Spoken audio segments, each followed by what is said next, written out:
Իշխանությունը ինքնանպատակ չէ, գործ կանելու, աղքատության մեջ,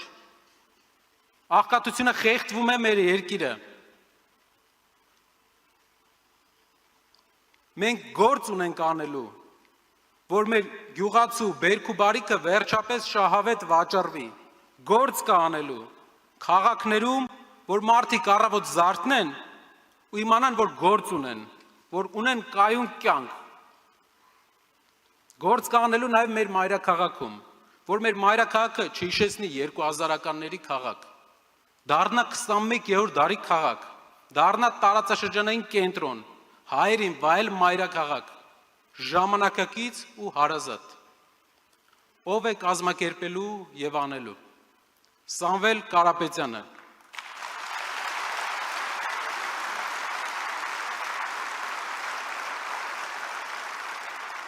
ով է մասնակցելու,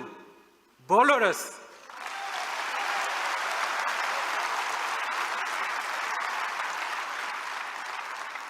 սա մի հոգու գործ չէ, այստեղ բոլորով մեր ներուժը միացնելով կկարողանանք անել այդ գործը, թույլ առաջնորդը բերում է պատճառներ, նախկինները, ռուսները, ուզբեկները, կովիդը,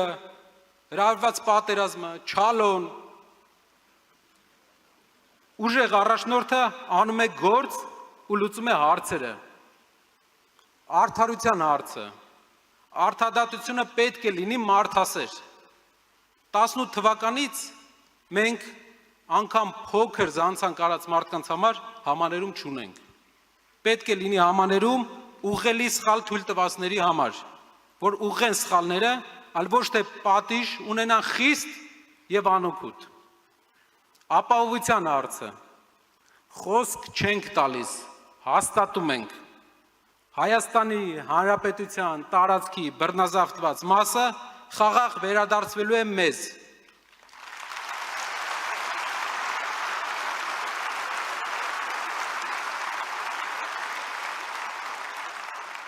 մենք նորից մեզ ապահով ենք զգալու, մեր երկիրներ ունենալու է երաշխավորված և ուժեղ խաղաղություն, ոչ թե թույլ ադրբեջանցի վերաբնակիչներով համեմված ՔՊԱ-ական հիբրիդային խաղաղություն։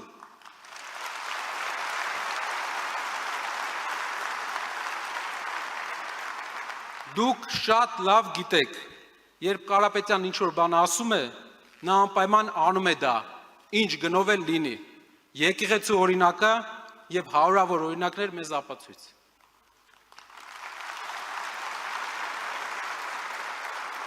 Մեր բոլորի վստահությունը Սամվել Կարապետյանի օգտին է, ձեր վստահությունը 300,000 աշխատատեղ ունենալու օգտին է։ Ես դիմում եմ ձեզ յուրաքանչյուրիդ, գնացեք, խոսեք, հնարավոր շատ մարդկանց հետ, մարդիկ հույսի կարիք ունեն, ասեք նրանց, որ մենք ոչ թե խոստումներ ենք տալիս, մենք ապահովում ենք արդյունքներ, ասեք նրանց, որ ավելի լավ են ապրելու, ասեք նրանց, որ կունենան լավ աշխատանք և արժանապատիվ ապագա, և սա իրագործելու համար այս ուժեղ ժողովուրդը, որին հայ են դեռ կոչում, ստեղծում է իր ապագայի նոր նավը։